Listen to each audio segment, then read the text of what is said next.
Hello everyone, welcome back to Let's Solve. In today's session, we are going to solve a 2013 previous year question related with thunderstorms as well as thunder.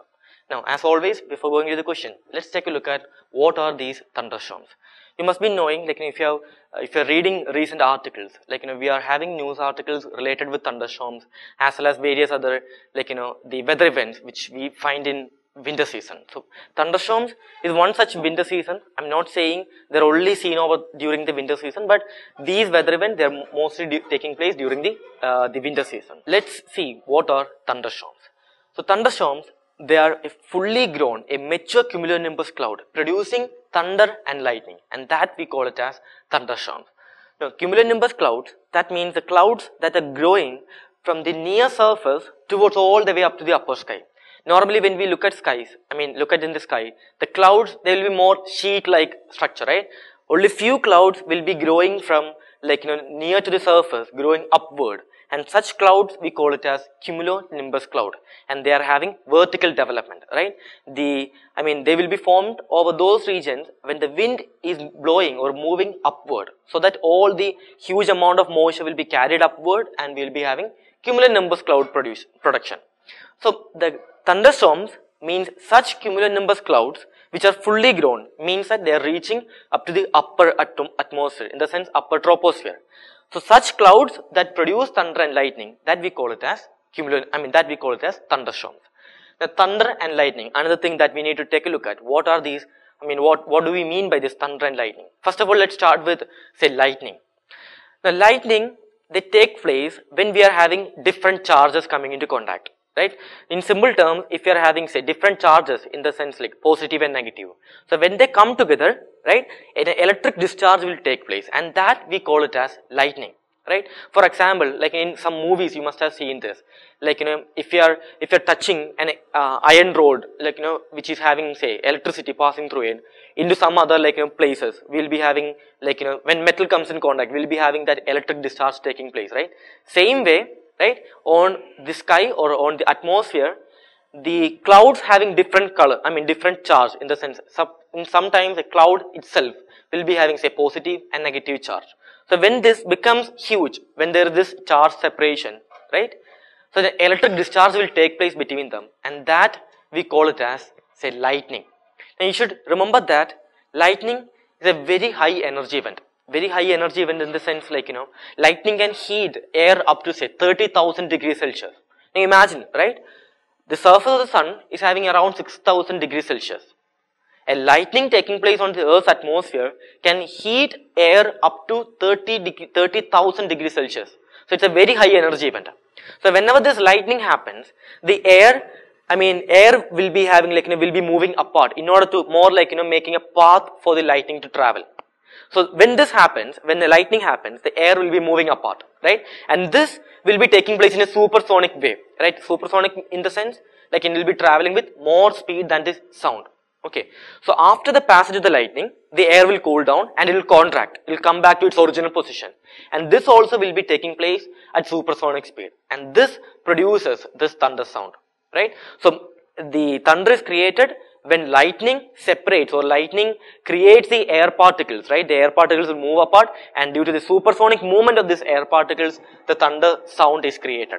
So lightning due to charge separation, and thunder due to the supersonic movement of air particles. Now, let's take a look at the factors that are necessary for the formation of thunderstorms.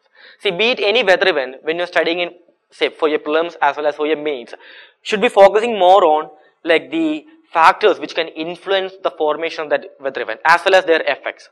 So here in this case, right, if you remember, thunderstorm means there are cumulonimbus cloud producing thunder and lightning, right? Cumulonimbus cloud, if you understand the shape of it, right, they should be having large amount of moisture in it, as well as they are having upward movement, they are having a vertical development. So these are the two conditions necessary for the formation of thunderstorms. We should be having large amount of moisture, meaning warm moisture air. Warm air will always be having more moisture in it when compared with the cold air. So we should be having, say, warm moisture air, as well as we should be having uplifting mechanism. Here uplifting mechanism means something resulting in upward movement of air. So these two conditions are absolutely necessary for the formation of thunderstorms. say uplifting mechanism, if you look at the case of like, what can cause this uplifting mechanism? Sometimes it might be the heating. The heating from say the incoming solar radiation from the sun can heat up the air on the surface, and this air, the density will decrease and the air will rise up. And in such scenarios, it can transport the moisture upwards, can result in cumulonimbus cloud formation and thereby thunderstorms. At some other places, say if the air is blowing towards like in a mountain, right? Through the slope of the mountain, the air will ascend. Now if you observe, like where are we having more amount of rainfall? Obviously in the windward side of all those mountains, right? Say be it the case of western disturbance, be it the case of say western Ghats, or like the case of say Himalayas. On the windward side of the mountains will always be having more moisture. Why? Because the air moving towards that mountain will be ascending, right, or will be ascended, and that can, the orography, right, or the mountain, through the mountain slope, the air can ascend, and that can also cause, say, like the thunderstorms. Some other times, like, you must have, if you're reading articles, right, you will be understanding, say, related with cyclones, or you can say hurricanes, we'll be having thunderstorms. During a hurricane or a cyclone means it's a low pressure region, and the air will be spinning around this low pressure region, and they will be ascending, right, the air will be going upward. So this upward movement of air can transport all the moisture from the oceans upward, resulting in cumulonimbus cloud formation and thereby thunderstorms, right. So thunderstorm, cyclones and hurricane, they all are like, different events. Hurricane and cyclone means same event, different name, fine. So thunderstorm is associated with cyclone or hurricane, you can say, right. So these are the two factors resulting in the formation of thunderstorm, so necessary for the formation of thunderstorm: warm moisture air as well as uplifting mechanism. Now let's take a look at the thunderstorms in India's case. In India, right, thunderstorms are mainly caused due to one factor, which is western disturbance, and this is actually recently in news. Like if you're reading like articles say 1 week back, you must be knowing we are having say rainfall or snowfall in our northwestern regions, as well as we are having thunderstorms in various parts of the northern India. So this is actually due to a phenomena called as western disturbance, which is actually like say wind moving from say west to east direction. They'll be carrying moisture towards the northwestern regions of India. As I said, moisture is needed for the formation of thunderstorms. So western disturbance can cause thunderstorms. My next video will be based on western disturbance, and we'll discuss in detail regarding what is western disturbance, and we are having actually a previous question related with western disturbance, and that I'll be solving in the next video. So for now, just understand that the western disturbance is a weather event affecting the northwestern region. It provides winter rainfall, and that can result in the formation of thunderstorms, because for thunderstorms moisture is necessary. And the second thing, like regarding India, right, the most frequency of the thunderstorms are higher in our northeastern regions, right. In northeastern region, the thunderstorm, the evening thunderstorm, they are called as nor'westers. That's a general term. And in Assam, it's called as Kal Baisagi, as well as like in West Bengal, it's called as Bardoli Chira. So like these are the two, terms that are related with thunderstorms which are taking place in India's case. When we read the NCERT also, they are mentioning this as local storms. Plus there are other local storms like say mango shower, which mainly affect the Konkan coast, Karnataka, as well as some parts of the Kerala, as well as let's say the blossom shower, which is important for coffee cultivation. All of these things, they are related with the thunderstorm activity. All of them, they are evening thunderstorms, right? Now let's take a look at the previous question of 2013. During a thunderstorm, the thunder in the sky is produced by. The question should be very careful. The question is not related to thunderstorm, rather than it's related to thunder. Okay, so you are being asked why thunder is produced in the sky. So the first statement, meeting of cumulonimbus clouds in the sky. Cumulonimbus cloud, imagine the shape, right? The largest shaped clouds, right? In all these questions, like in the three statement or like in say ABCD kind of question, we'll be having some kind of absurd or illogical statements. This is actually one such statement. Imagine this, can two cumulonimbus clouds meet in the sky? That's not actually, that won't be producing even the lightning. You should remember the question is regarding the thunder, right? Thunder is produced when the air is moving at supersonic speed. So one cannot be the answer. I would say one is an illogical statement, right? Meeting of cumulonimbus clouds in the sky. It might seem like it's true, but it is not, right? When we really give it a thought, it's an absurd statement, it's an illogical statement. The second one, lightning that separates nimbus clouds.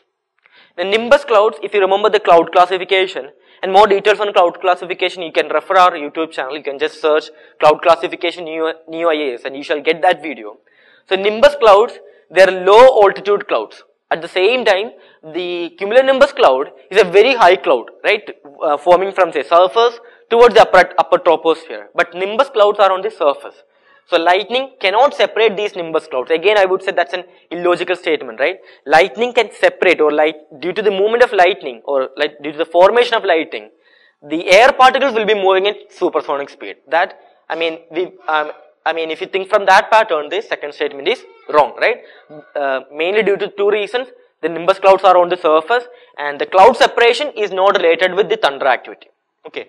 Now the third one, if you, by solving these two statements itself, you will get the answer, right?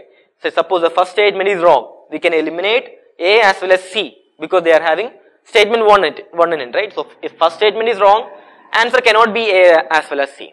Now if the second statement is wrong, fine. The B can also be eliminated, and there itself we will get the answer as none of the above produces thunder. Rather, thunder is produced because of the supersonic movement of air. The third statement, violent upward movement of air and water particles. You should remember that if this question was being asked regarding, say, thunderstorm, this could be one factor which produces the thunderstorm, right? Thunderstorm is, when is thunderstorm formed? Like when the warm moisture air is moving upward, right? We can result in cumulonimbus cloud. So third statement actually explains the formation of thunderstorm, not the formation of thunder. So if you are if you are overlooked that part, and if you haven't read the question, question properly, right, you might think like the third statement is correct. But like again, from this perspective, why the thunder is produced, the third statement is wrong, and here the answer comes out as none of the above produces the thunder.